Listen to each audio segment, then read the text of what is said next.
सोनू काम की तलाश में शहर के बड़े बाजार आया था। बाजार कुछ साल पहले तक इससे भी बड़ा हुआ करता था, लेकिन दंगों के चलते बाजार के पास वाले कॉम्प्लेक्स को कुछ दंगाइयों ने जला दिया था। इस हादसे में कई लोग भी मारे गए और कई लोगों के तो घर भी उजड़ गए। अब उस जले हुए कॉम्प्लेक्स का खंडहर है, जो कभी एक शानदार सोसाइटी हुआ करता था। ये खंडहर हमेशा एकदम सुनसान पड़ा रहता है। कई लोगों ने सोचा कि इस खाली इमारत का इस्तेमाल किया जाए, लेकिन कोई भी 2 दिन से ज़्यादा वहाँ नहीं टिक पाया। कई लोगों का कहना है कि आज भी उस खाली पड़ी इमारत की दीवारों से आग की लपटें निकलती हैं, लोगों की चिल्लाने की आवाज़ें गूंजती हैं। मंजर ये है कि आज भी उस बिल्डिंग के अंदर ढंग से सांस लेना भी दुश्वार है। इसी वजह से कई लोग इस कॉम्प्लेक्स को भूत बाजार बुलाने लगे हैं। कुछ लोगों ने तो इसके खौफ से अपना रोज का रास्ता ही बदल लिया। वो 2 चौक घूम कर आते, मगर उस जले हुए कॉम्प्लेक्स को पार नहीं कर पाते। सोनू को उस कॉम्प्लेक्स के ठीक पास एक कपड़ों की दुकान में काम मिल गया था। दोपहर के वक्त जब धूप बढ़ जाती तो कम ही ग्राहक आते थे। एक बार श्यामल, जो कि उस कपड़ों की दुकान का मालिक था, दोपहर में बैठा आराम कर रहा था। सोनू और वो दोनों बातचीत ही कर रहे थे कि इतने में हरी आंखों वाली खूबसूरत सी लाल साड़ी पहने हुए एक औरत दुकान में दाखिल होती है और श्यामल के सामने आकर बैठ जाती है। सोनू को जो बात बहुत अजीब लगी वो ये थी कि उस औरत ने कुछ नहीं बोला कि उसे किस तरह के कपड़े देखने हैं, और श्यामल अपने आप ही उसे लाल साड़ियाँ खोल खोल कर दिखाने लगा। सोनू से ये बात हजम नहीं हो रही थी, लेकिन फिर अचानक वो औरत खड़ी हुई और दुकान से बाहर जाने लगी। श्यामल भी बिना कुछ कहे उठकर उसके पीछे चल दिया। सोनू ने श्यामल को पीछे से कई आवाज़ें लगाई, मगर उस पर कोई असर ही नहीं हो रहा था। जब सोनू की आवाज़ थोड़ी तेज़ हुई तो वो औरत पीछे पलटी और सोनू की हालत ख़राब हो गई। अचानक ही उसे पसीने आने लगे और वो नीचे बैठ गया। उसने उस औरत की आंखों का रंग बदलते हुए देखा था। उस औरत की हरी आंखें अचानक से नीली हो गई थी। ये देखकर सोनू सहम गया और दुकान के अंदर ही चुपचाप सा खड़ा हो गया। सोनू दुकान को अकेला नहीं छोड़ सकता था, इसलिए वो बाहर उठकर नहीं गया। थोड़ी ही देर में कई सारे लोग दुकान से आगे भागते हुए नजर आए। एक दुकानदार भागते हुए आया और उसने सोनू को बताया कि कॉम्प्लेक्स के सामने श्यामल बेहोश पड़ा है। थोड़ी देर बाद होश आने पर श्यामल को कुछ भी याद नहीं था। वो बस बार बार ये कह रहा था कि कॉम्प्लेक्स में दोबारा आग लग गई है, लेकिन वो कॉम्प्लेक्स तो आज भी वैसा ही सुनसान पड़ा था। वहाँ ऐसा कुछ भी नहीं था, पर सोनू का डर बढ़ने लगा था। वो चाहकर भी उस हरी आंखों वाली औरत को भूल नहीं पा रहा था। अगले दिन दोपहर के वक्त सोनू ने दुकान के सामने से फिर उसी औरत को जाते हुए देखा। सोनू डरा हुआ था, मगर वो उसके बारे में जानना चाहता था, तो उसने हिम्मत की और श्यामल को बताए बिना दुकान से बाहर चला गया।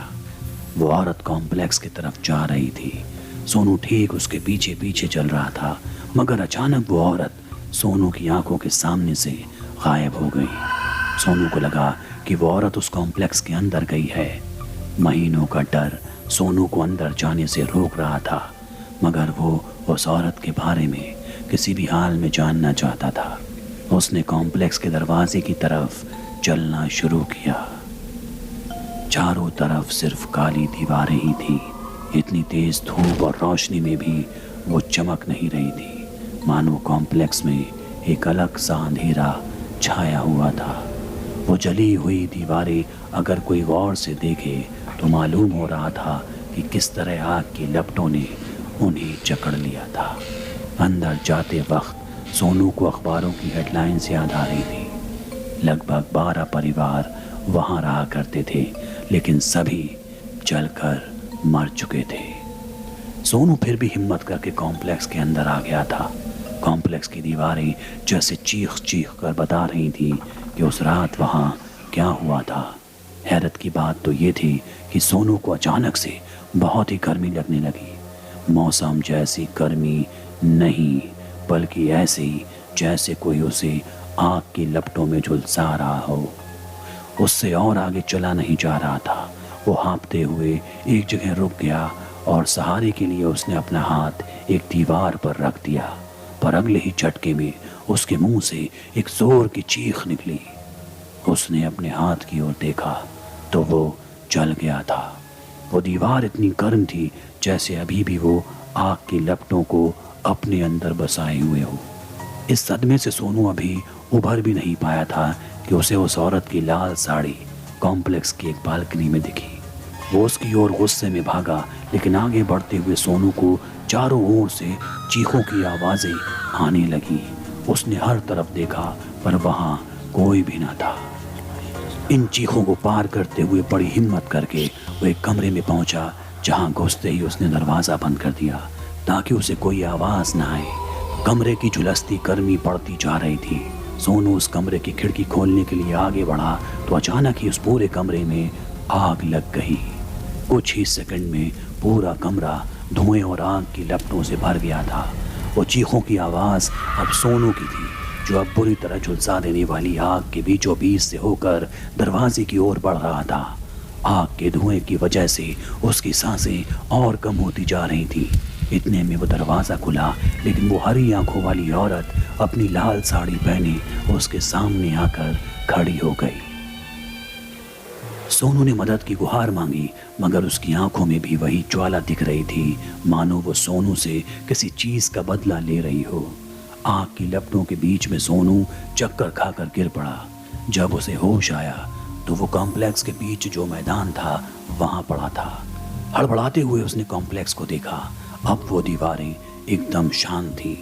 आग का कोई नामो निशान नहीं था। सोनू फौरन उठा और वहाँ से भाग निकला। उसने बाहर आते ही लोगों को अपने साथ हुए हादसे के बारे में बताया तो किसी ने भी उसकी बात पर यकीन नहीं किया, क्योंकि किसी ने भी उस हरी आंखों वाली औरत को नहीं देखा था। यहाँ तक कि दुकान के सीसीटीवी कैमरे तक चेक करे गए, पर वो औरत उसमें कहीं भी नहीं मिली। फिर एक रोज़ एक बूढ़े आदमी ने सोनू को बताया कि एक हरी आंखों वाली औरत उसी कॉम्प्लेक्स में रहती थी और श्यामल की दुकान की जगह उसी की दुकान हुआ करती थी, लेकिन वो उस कॉम्प्लेक्स में लगी आग में जलकर राख हो गई। सोनू ये सुनकर दहल गया। वो तुरंत उस शहर को छोड़कर वापस अपने गांव चला गया। उसे फिर कभी वो औरत दिखाई नहीं दी।